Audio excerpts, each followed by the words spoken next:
나이가 들어서 치매에 걸린 분들의 경우에 미세 플라스틱이 그렇지 않은 분들보다 훨씬 더 뇌에 많습니다. 뇌에 있는 모세혈관이나 뇌세포 이런 것에 미세 플라스틱이 박혀버리게 되면 혈관을 막는 것도 문제가 생길 수가 있고 뇌세포 속으로 들어가면서 뇌세포가 정상적으로 작동하는 것을 막아버릴 수도 있는 것이죠. 식품 보관하는 플라스틱의 경우에 너무 그렇게 걱정하실 것까지는 아니다. 근데 제일 위험한 상황은 뭐냐?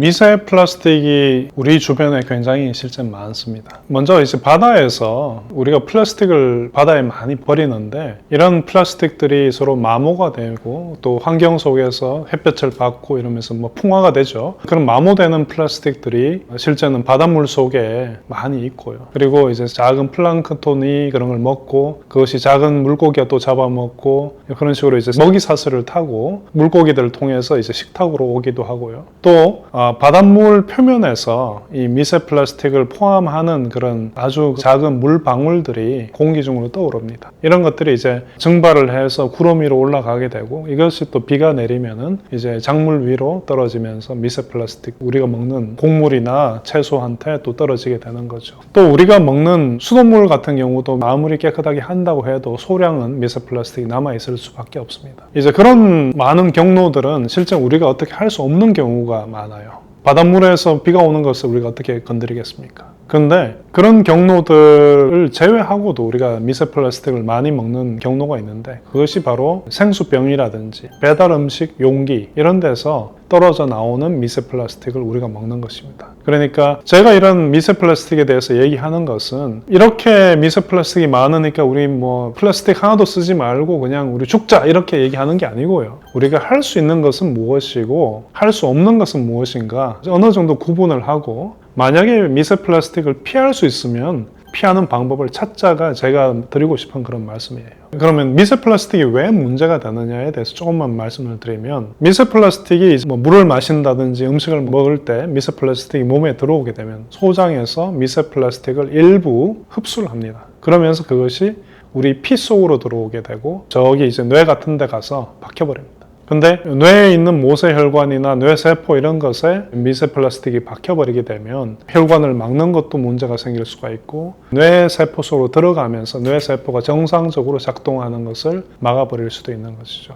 그러다 보니까 미세 플라스틱의 여러 가지 폐해 중에 가장 큰 위협 중에 하나가 이제 뇌 인지 장애입니다. 그러니까 알려진 것은 무엇이냐면 소위 치매가 걸린 분들, 나이가 들어서 치매가 걸린 분들의 경우에 미세 플라스틱이 그렇지 않은 분들보다 훨씬 더 뇌에 많습니다. 미세 플라스틱이 치매를 가속화했는지는 우리는 모릅니다, 아직은. 하지만 치매가 있는 분과 뇌에 미세 플라스틱이 쌓인 정도는 일관성이 있습니다.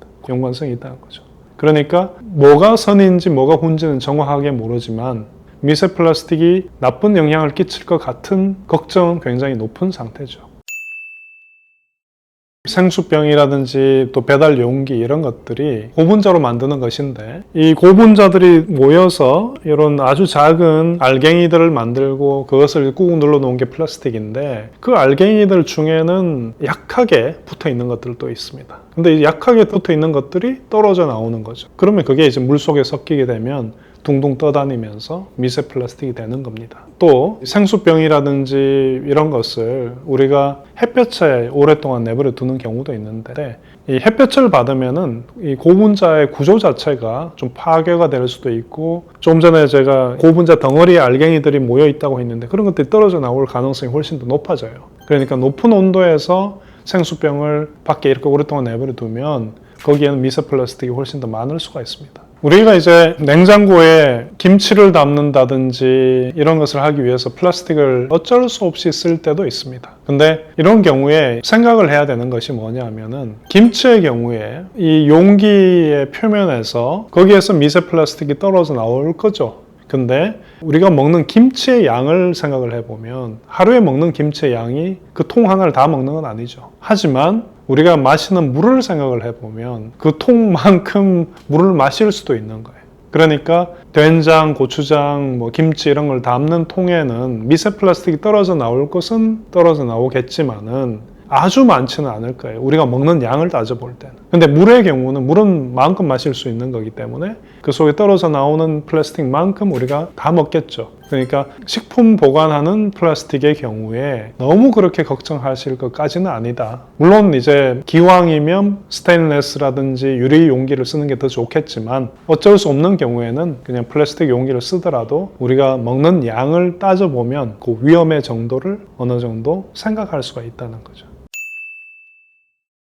냉동밥을 전자레인지에 절대 돌리면 안 된다 라고 이제 그렇게 하시는 분들이 있는데, 냉동밥을 전자레인지에 돌려도 됩니다. 근데 냉동밥을 보관하는 용기가 플라스틱이면 안 되는 거죠. 그리고 냉동밥을 데울 때 쓰는 용기도 플라스틱이면 안 됩니다. 그러니까 밥을 해서 유리 용기라든지 이런 데 담아 놓는 것은 아무 문제가 없습니다. 그리고 이런 것들을 또 유리 용기에 담아서 데우는 것은, 또는 도자기에 담아서 데우는 것은 아무 문제가 없지만, 이 플라스틱 용기에 담아서 데우게 되면 이런 플라스틱 용기 자체가 뜨거운 음식에 닿는 거잖아요. 뜨거운 밥 아래 닿는 거기 때문에 거기에 가까이 있는 플라스틱들이 또 떨어져 나올 수가 있기 때문에 냉동밥을 데우지 말라는 이제 그런 표현이 나온 것 같습니다. 전자레인지에서 사용해도 되는 플라스틱이라고 이름이 명명이 된 것들이 있습니다. 그 폴리에틸렌이라는 것도 있고 폴리프로필렌, PP, PHDPE 이런 것들이 있긴 있는데, 이러한 용기라고 하더라도 전자레인지에서 돌리게 되면은 실제는 이 용기 자체는 데워지지 않아요.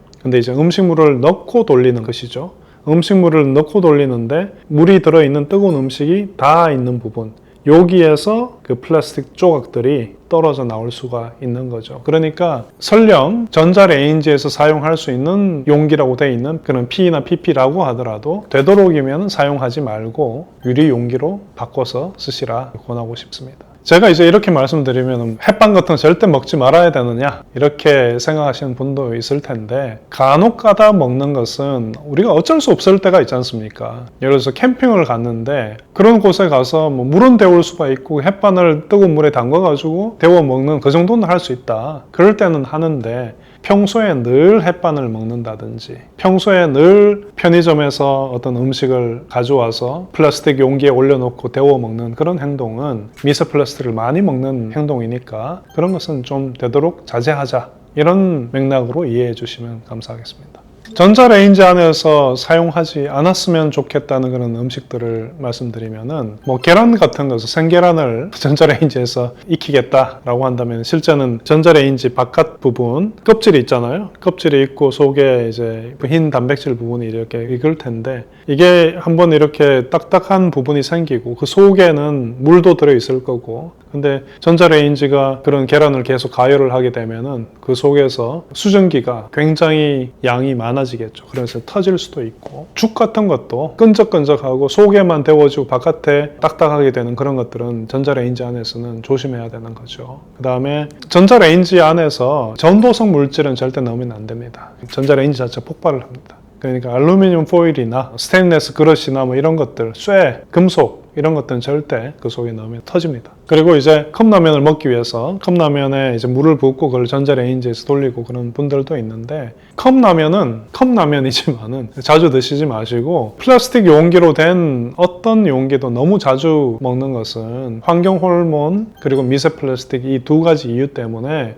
몸에 좋을 수가 없습니다. 그리고 이제 컵라면 같은 경우도 전자레인지 안에서 돌리면 안 되는 이유가 뭐냐면, 물을 붓고 물이 데워질 텐데 그 뜨거운 물 때문에 이 플라스틱 표면에서 미세 플라스틱이 떨어져 나오고, 그러면서 그 속에서 스타이렌 같은 그런 분자가 또 녹아 나옵니다. 이게 또 환경 호르몬이 될 수가 있습니다. 그런 이유 때문에 스타이로폼으로 된 그런 컵라면에 물을 붓고 먹는 것 자체가 저는 굉장히 찜찜합니다. 설령 그 스타이렌의 양이라든지 미세 플라스틱 양이 아무리 적더라도 저는 끄림직합니다.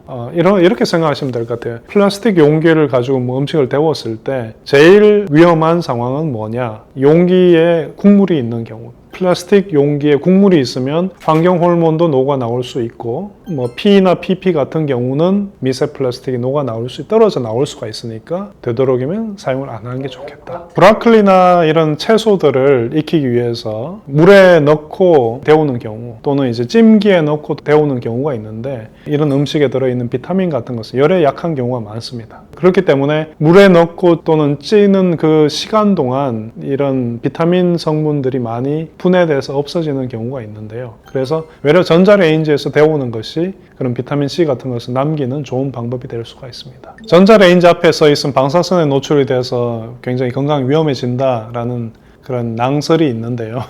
제가 낭설이라고 말씀드렸죠. 쓸데없는 소리입니다. 그러니까 이 전자레인지는 실제는 교류전기장이라는 것을 이용을 해서, 교류전기장을 돌리면 음식 속에 있는 물 분자가 막 이렇게 위치를, 자기 그 구조를 막 뒤집습니다. 뒤집으면서 이제 데워지는 그런 과정이 있는데, 전자레인지를 만들 때 속에 보면은 이 원판 돌아가지 않습니까? 거기에 이 모든 에너지가 집약이 되도록 디자인이 된 것이기 때문에 그 뚜껑 막아 놓고 차폐를 시켜 놓은 바깥에서는 걱정 안 하셔도 됩니다.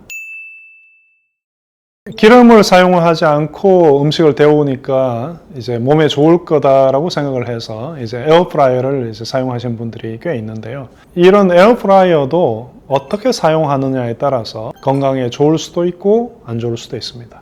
안 좋은 예를 생각을 해보면, 단백질이라는 것은 아주 높은 온도에서 가열을 하게 되면 PAH라는 그런 발암 물질이 반드시 생깁니다. 그러니까 에어프라이어라고 하더라도 기름을 안 썼지만 아주 높은 온도에서 가열을 하게 되면은 그런 음식이 구조가 변해서 발암 물질을 만들 수도 있습니다. 그리고 이제 에어프라이어의 경우에 그 들어가는 바스켓에 테플론 코팅을 하는 경우가 많습니다. 테플론이라는 그 고분자 자체가 기름이나 물이 잘 붙지 않도록, 그래서 음식물이 잘 떨어져 나오도록 하는 그런 성질이 있는데, 근데 이런 코팅이 벗겨지게 되면은 금속 부분이 음식물에 직접 닿을 수가 있죠. 그래서 이제 중금속 같은 것이 음식물로 좀 옮겨가지 않을까, 이제 그런 걱정까지 하시는 분들이 있는데, 금속망의 코팅이 벗겨진 경우에는 그 부분을 새 걸로 바꾸는 그런 것을 했으면 좋겠습니다. 스테인리스 사용을 할 때 스테인리스 연마제를 제거하지 않으면 큰일이 난다, 이런 걱정들을 굉장히 많이 하시는 걸로 알고 있습니다. 우리나라에서 생산되는 스테인리스는 알루미나라는 물질을 씁니다. 여기 이 물질은 독성이 거의 없어요.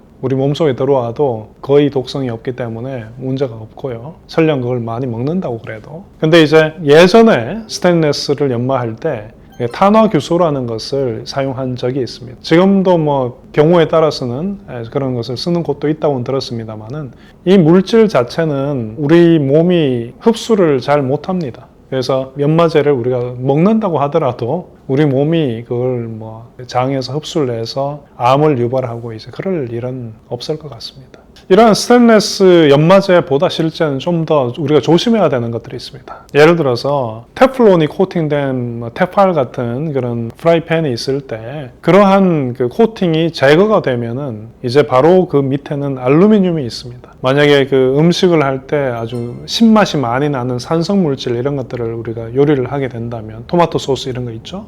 그러면 그 알루미늄이 많이 녹아 나올 수 있어요.